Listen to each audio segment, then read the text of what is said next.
A very good evening to all of you, my dear students. I am Manisha Das. On behalf of eTuition family, welcome you all to today's class. So my dear kids, let me remind you that our eTuition family is providing quality education for your better tomorrow. So don't forget to be a part of our family. So my dear kids, in the previous class we have started this chapter tissues, right? And we have studied about, yes, we have studied about meristematic tissues. So today we'll be continuing the next part, which is the part 2 of this lesson. So are you ready for today's class? Okay, let's move ahead.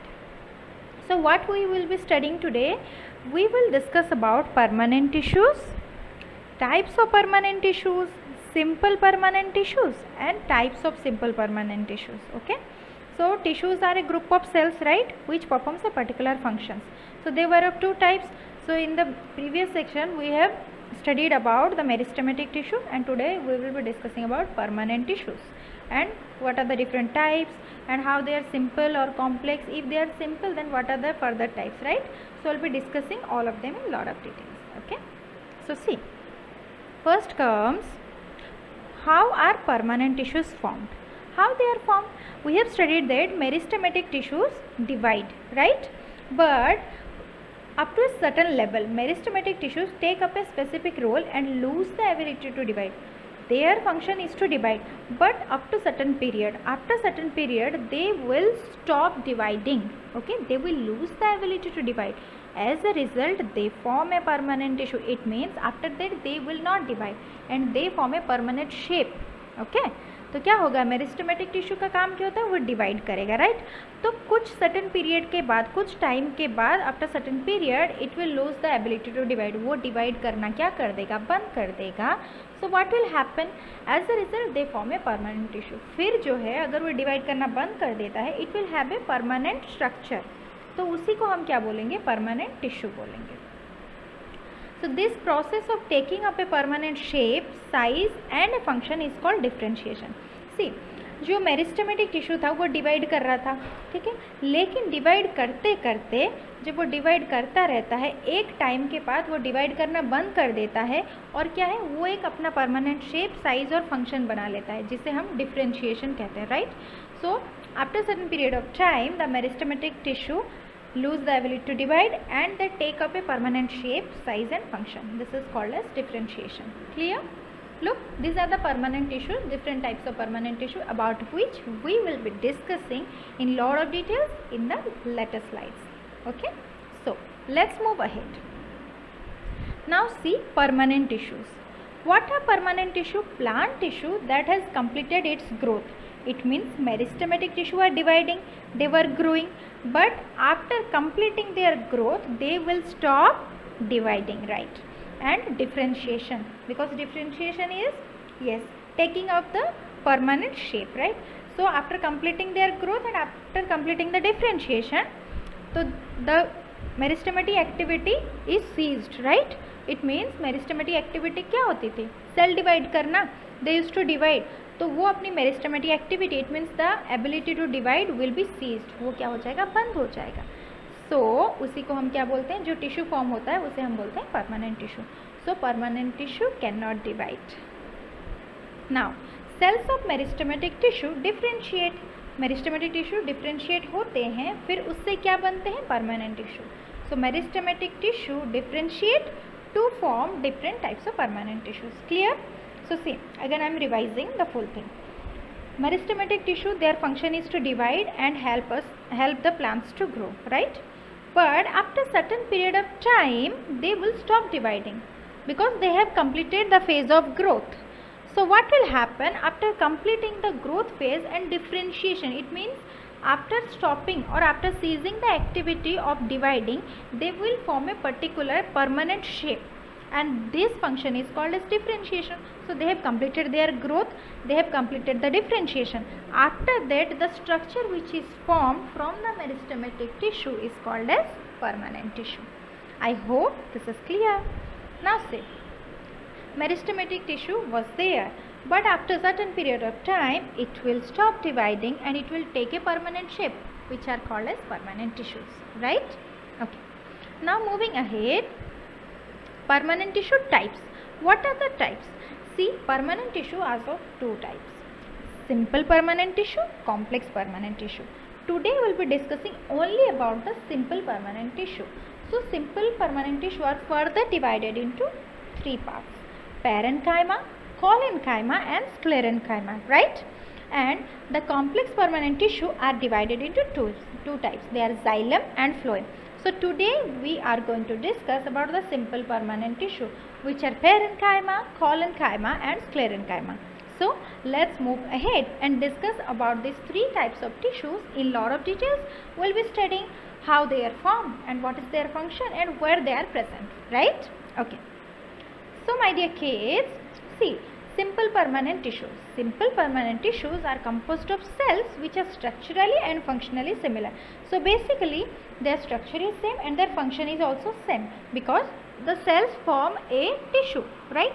Cells together form a tissue. Which type of cell? Similar types of cell. So these are also structurally and functionally similar. Now see, these tissues are made up of one type of cell, okay, and a few layers of cell beneath the epidermis. My dear kids, you may be thinking about what is epidermis. Can you see the skin? This is my epidermis. It means the outermost layer. So in plant cell also there is a outermost layer which is called as epidermis. So the epidermis is usually made up of a single layer of cells, okay, and are generally permanent tissue.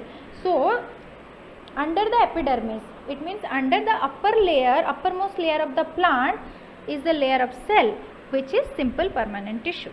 Clear? Okay. Now see, simple permanent tissue is again divided into two types: supporting type and protective type. Okay. See, supporting tissues and protective tissues. From the name we can guess this. Supporting tissue means they will be supporting the shape, structure and function. Protective means they will protect. So how they are named we will be discussing, right? See, these are the different types of simple permanent tissues about which we are going to discuss now. So first one is supporting tissues. Supporting tissues are further divided into three parts. Okay, what are they? Parenchyma, collenchyma and sclerenchyma. Look, these are parenchyma, collenchyma and sclerenchyma. So what are their functions, where they are located and how they are formed, we will be discussing. So first one is parenchyma, right? Parenchyma forms the plant body. It means maximum plant body is made up of parenchyma tissue, right? Parenchyma cells are dividing. The cells which are present in the parenchyma are living, okay, they are living, not dividing, they are living, and they consist of relatively unspecialized cells. There are number of cells, right, and which are unspecialized, and the cell wall is thin. The cell wall is very thin, and inside which there is a dense cytoplasm. Cytoplasm means the liquid part. The liquid part is very much dense. They have loosely packed cells. You can easily relate by looking at the diagram. See, they have spaces in between them, okay, and they are not tightly packed because they have spaces in between them, so they are loosely packed, okay. Now see, parenchyma, they have large spaces between cells. I have told you now, right? Let me show you the diagram. See, they have large spaces. Can you see? There are spaces in between them, and the parenchymatous cells are oval or round. Maximum are oval or round. Can you look at the picture? They are round, and some are polygonal also or elongated in shape also. They surround a large central vacuole. Can you look? Here is a vacuole, right?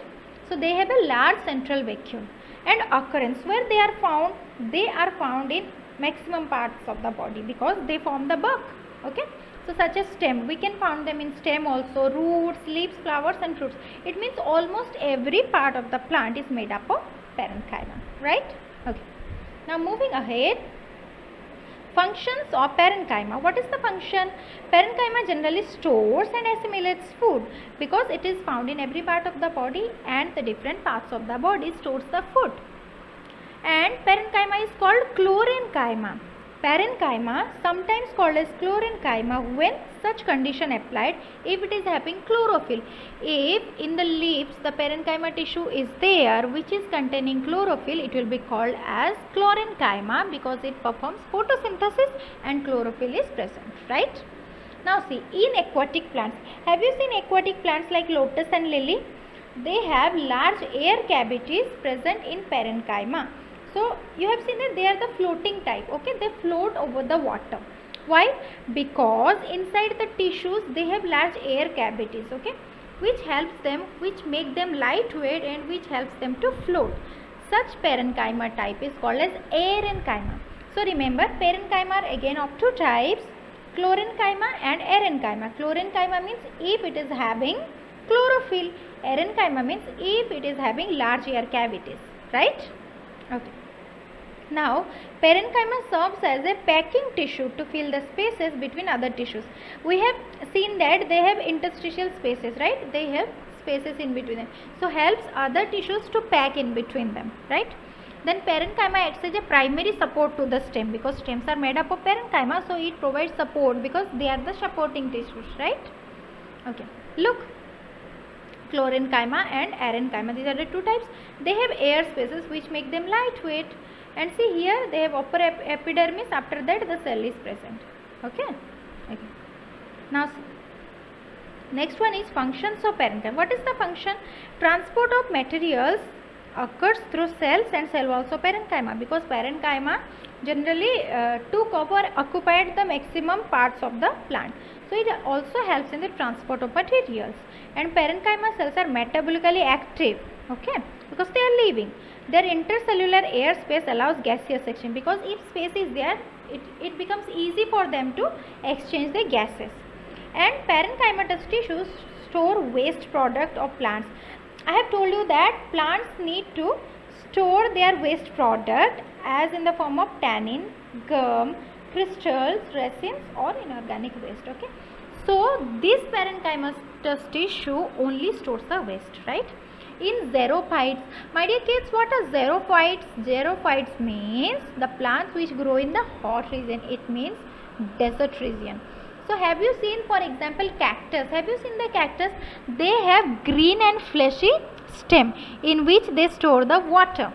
So in xerophytes, like arid plants and scullens, plants having fleshy parts. In the stem is fleshy, which has water stored in them. Parenchyma acts as a water storage issue, because in deserts they have a shortage of water, right? It is very hot in the desert.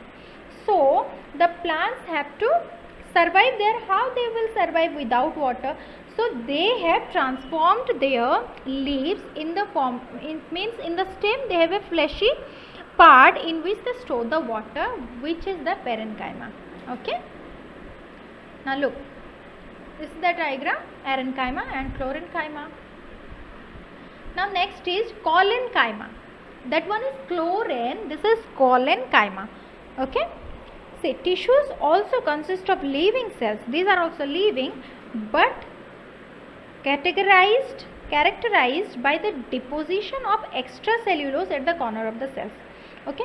So how you will find that this is collenchyma? These collenchyma tissues have extracellulose at the corner of the cells. We have studied cells are having different components, but if the cell is having extracellulose at one corner, it is called as collenchyma, right? Then see, the cells of the tissues are living and they are elongated and irregularly thickened at the corner. That was thin, right? Parenchyma was thin, but collenchyma is thick at the corner and there is very little intercellular spaces in collenchyma. But in parenchyma there is a lot of space, but in collenchyma there are little space, right? And occurrence, where it is found, the cells of the collenchyma are located below the epidermis. It is also below the epidermis. Look, this is collenchyma. Okay, here is the elongated one. Yes, irregularly thickened, and see, cellulose is there. Okay. Now moving to the next function of collenchyma. What is the function? Collenchyma gives flexibility to plants. It helps the plants to bend. Okay, it helps the plants to bend, or it gives flexibility. It allows bending of various parts. Have you seen creepers, my dear kids? Creepers and climbers. Okay, have you seen their stem is little bit like spring? Okay, those are called as tendrils. The stem is modified, right? So it helps the climbers to surround or bend. Okay, they get spiraled with the help of a stick or any other plant. Okay, without breaking. But if we will do with this rose plant, if we will want to spiral them, what will happen? It will break. But this collenchyma is present in the stems of climbers. That's why they can rotate themselves around, or they can circulate themselves around a body without breaking. Okay, because it is flexible, right? It also provides mechanical support. What is the difference between parenchyma and collenchyma? We have already discussed. See, parenchyma, it is thin walled, but collenchyma, it is thickened. Okay, thick wall. It is distributed in almost all parts, but in collenchyma, it has certain layers, right? Certain parts are there. In parenchyma, the living cells they used to store food, but here they provide mechanical support. Okay, they help in flexibility, they help in bending, right? Okay. Now sclerenchyma, third one is the sclerenchyma. Cells are dead cells. See, parenchyma and collenchyma were living cells, but sclerenchyma is dead cell. They are devoid of protoplasm. See, structure. The cell walls of sclerenchyma are greatly thickened of lignin. Lignin is the material, so the thickened wall is made up of lignin, which is very hard. It is this tissue which makes the plant hard and stiff. It makes the plant hard and stiff. Have you seen the bark of a tree? It feels like woody, right? It's very hard. The cells of sclerenchyma are closely packed. It is very much closely packed as it has no intercellular spaces. That's why they are very hard and stiff. They are dead cells, thus these cells are fitted together like tiles in a mosaic. Have you seen tiles? Okay, you can look in the font. Okay, in my font, see, these are tiles. Okay, they are tightly linked, fitted. They have fitted properly. Like that, if it is a dead cell, they are also fitted. They will not move, right? They are not flexible. They are rigid. So they provide the hard and stiff nature to the bark of the tree. Okay, see, there is no space in between them. They are tightly packed, right? Now moving to the next, see, sclerenchyma structure. The cells of sclerenchyma are of two types, fibers and scalarids. Okay.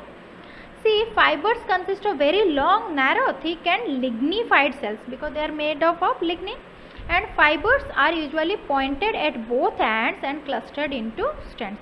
So they used to be pointed and long. In contrast to fibers, sclerids are also grid cells or stone cells, but they are irregularly shaped. Fibers are long shaped and the sclerids are irregular shaped. Look. Yes. Now see, sclerenchyma occurrence where they are found in stems, roots, veins of leaves and hard covering of seeds. Have you seen the stem, roots and veins? There are certain plants which have hard stem, right? Roots are also sometimes it is very hard, so they are found in almost every part. Seed, have you seen the covering of the seed? Yes, it is very hard, right? Nut cell, they are very hard because they are made up of dead cells, right? Now see, husk of coconut. See, the green coconut, right? If you will pull up the peel, what will happen? There is the husk of the coconut. It is made up of sclerenchymatous tissue. It yields coir from which we make mats, cordage and brushes, etc. Right? So they are well-known fiber which we use to make certain things for our benefits. Now function. What is its function? It provides strength because it is very much hard and stiff. It is very much strong. So it provides strength to plant parts. And see, I'll show you some diagram. See, comparison between sclerenchyma and collenchyma. See, collenchyma was living and sclerenchyma is dead. Okay, and it contains cytoplasm, but it is empty. There is nothing. Protoplasm was not there. Its cell walls are cellulosic, but it is made up of lignin, lignified. The thickening of cell wall is not uniform, but the cell wall thickening is uniform, right? And lumen of the cell is wide, but here lumen of the cell is narrow. And collenchyma, it provides mechanical support and elasticity. It provides flexibility to the plant, but sclerenchyma only it provides mechanical tissue. Okay. See, protective tissues are of two types, epidermis, cork or phellum. Okay, we have studied about supportive tissue. Now it is the turn of protective tissue. Protective means they will protect. It is of two types, epidermis and cork, right? So epidermis means the upper part, uppermost layer, and cork means the outer hard one. Okay. Now see, epidermis, it is usually present in the outermost layer of the plant body, such as leaves, flowers, stem and roots. So epidermis is the uppermost, which we are seeing, that one is the upper layer, and epidermis is one cell thick and is covered with cuticle. Now look, cuticle is a waterproof layer of a waxy substance called as cutin. Have you seen the lotus plant? It has a waxy layer, okay, waxy layer, which does not allow the leaf to be wet, okay, which helps them to float, and the water cannot make them wet. It is made up of a waxy substance that is called as cutin. Now it forms a continuous layer without intercellular spaces, and most epidermal cells are relatively flat. They are flat, okay. See, the upper layer, that is called as the epidermis, and it is covered with a waterproof layer that is called as cuticle. Function of epidermis, the main function of epidermis is to protect the plant. Protective means they will protect the plant from desiccation, infection. And cuticle of epidermis helps to reduce water loss because it has a waxy layer, so the water cannot go outside. It will help to protect the plant from evaporation, from water loss. This aid in protection against loss of water. In the desert plants, right, there is a shortage of water, so they will prevent from the loss of water, right. And invasion by parasitic fungi, because they protect them against infection. In some plants living in very dry habitat, the epidermis may be thicker since protection against water loss is critical. That one I have already told you. Look, these are epidermis. Now it's the turn of stomata. Stomata is present on the leaves, right? They help in capturing the... See, epidermis of a leaf is not continuous at some places. So they have certain openings, small pores, hole-like structure. Those are called as stomata, which helps in gaseous exchange in plants. Each stoma is bounded by a pair of specialized epidermal cells. Up to kidney-shaped cells are called guard cells. Can you look at the picture? See, these are the pores. Okay, they have two kidney-like structures. These are called as guard cells, which controls the opening and closing of the stomata. What is the function of stoma? The stoma allows gaseous exchange. They helps in breathing of the plant to occur during photosynthesis and respiration. They helps in the exchange of gases, right? Now, see cork. As plant grow older, the outer protective tissue undergo certain changes. Okay. So as the plant grow older, the outer protective tissue, it changes with time, right? So a strip of secondary meristem replaces the epidermis of stem. So over the epidermis was the outermost, but over it another strip of secondary meristem generated, ultimately becomes several layered thick. After a period of time, one layer is added and it becomes very thickly layered, which is called as the cork or bark of the tree. The cork cells do not contain protoplasm, but they are filled with resin or tannins. They store the waste product. See, you have seen. See, I will show you another picture and you will see.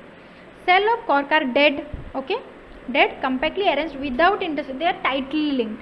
And suberin means, my dear kids, suberin is deposited or organic fatty substance which form the heavily thickened walls of cork cell, because cork cells are having thick walls. They are made up of suberin. Suberin makes the plant impervious of gases and water. Nothing can harm the plant. Okay, look, now you can realize that water cork, okay, the outermost covering, the hard covering. Okay, so this is all about today's class, my dear kids. So just revise what we have studied and you will know it better. So the most favorite quote of mine is, there is no elevator to success, you have to take the stairs. See, sometimes in life we want to be very quick, right? We want to take shortcuts. But my dear kids, there is no shortcut for success, right? You have to take the longer path stepwise.